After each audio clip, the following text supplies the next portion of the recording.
All right, so starting with the teaching point. Okay, readers, does everyone remember what we talked about during our last class? Yes, we learned about figurative language. And does anyone remember what figurative language means? Yes, figurative language means it's actually a language that's actually, it doesn't say exactly what it means. Does anyone remember the type of figurative language that we learned about? You are correct. Metaphors and similes. So that was last week. Does anyone remember any new terms that I may have mentioned last week that I said we would get into this week? Correct. Idioms, adages, and proverbs. So these are our new terms that we will be talking about this week for our figurative language unit. So I want everyone to raise your hand if you did your nighttime reading. So you should have read chapter 1 of The Bad Beginning, a series of unfortunate events by Lemony Snicket. So yeah, I asked you to read your chapter 1. So that's good because today we're going to start reading chapter 2. And in chapter 2, we're going to use chapter 2 to find our own examples of idioms, adages, and proverbs. So, yeah. So now, does anyone know what an idiom is? An idiom is a common phrase that has an alternative meaning different to the literal words being used. For example, good things comes to those who wait. What do you think it means? Correct. It means to be patient. Does anyone know what an adage is? An adage is an old familiar saying. Here's one. Eat to live and not live to eat. My mother tells me all the time to eat to live and not live to eat. So mostly with adages, there's wisdom and truth that is accepted in it. So yes, you should eat to live and not live to eat. In other words, it can also be like you should eat healthy so that you can live rather than just living your life to eat whatever you want to eat, because that can be junk food, right? So does anyone know what a proverb is? Well, a proverb is a short, often used saying that expresses something wise or true.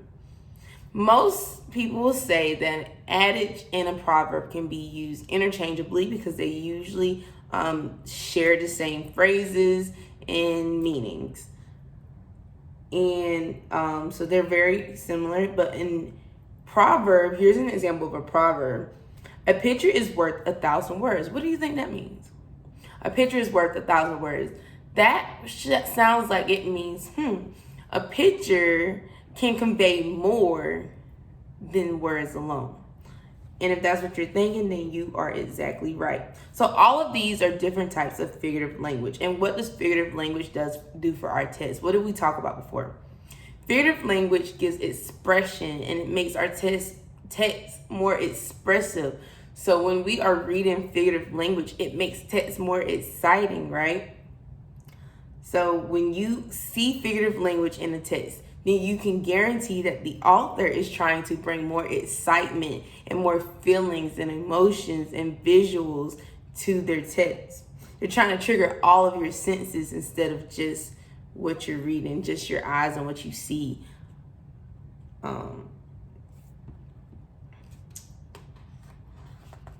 And then, so I'm going to model what we'll be doing in your text. So we are going to take a look at these terms, idioms, adage, and proverbs. And we're going to see if we can find some. So I'm going to reread chapter 1. And while I'm rereading chapter 1, if you happen to see any figurative language that looks like an idiom, adage, or proverb, raise your hand. But as I read it, I want you to follow along, and I'm going to show you what I want you all to do. So I would read the text, and I'm going to read, and I'm going to say, aha, I see a adage or an idiom. For example, time flies. So I would say, time flies. Does time really fly? No. So that means it's not, the author probably doesn't mean that time flew literally. So what could the author be saying? Could the author be saying that time is going fast? Correct. So I would read it just like that, and what you're going to do is you're going to take the example from the book, you're going to write time flies, and then you're going to identify what type it was. So I already said that it's an idiom, so you're going to write idiom under your example. And then after you write idiom under your example, then I want you to explain, what does time flies mean? So you can say that time flies mean that time went by fast, or that, time went by fast. And if you want to be extra, you give some extra good reader knowledge, you can also tell me, what did the author mean in the text? So I could say that the author was saying that as he was waiting for his siblings to come back, that time went by really fast when he thought that it was actually going to go by slow. So the author could have been surprised. So that is a way of giving the figurative language that you identified more context to the story, so that you can know what the author was trying to say, what feelings were he conveying, and what was his point of view and his thought process in the story. So this is exactly what I want for all of you to do. You'll read your book starting where I left off, and either independently or with a partner, you'll find examples of these 3 different types of figurative language, and I will give you a few minutes to read each one of them. So for our guided practice, before I'll let you go off and do it officially, we're going to all do it together. So I want all of you to pull out your books. Let's go to our halfway point in our book, The Bad Beginning, and we're going to read together. Remember to raise your hand when you've caught either an idiom, adage, or a proverb.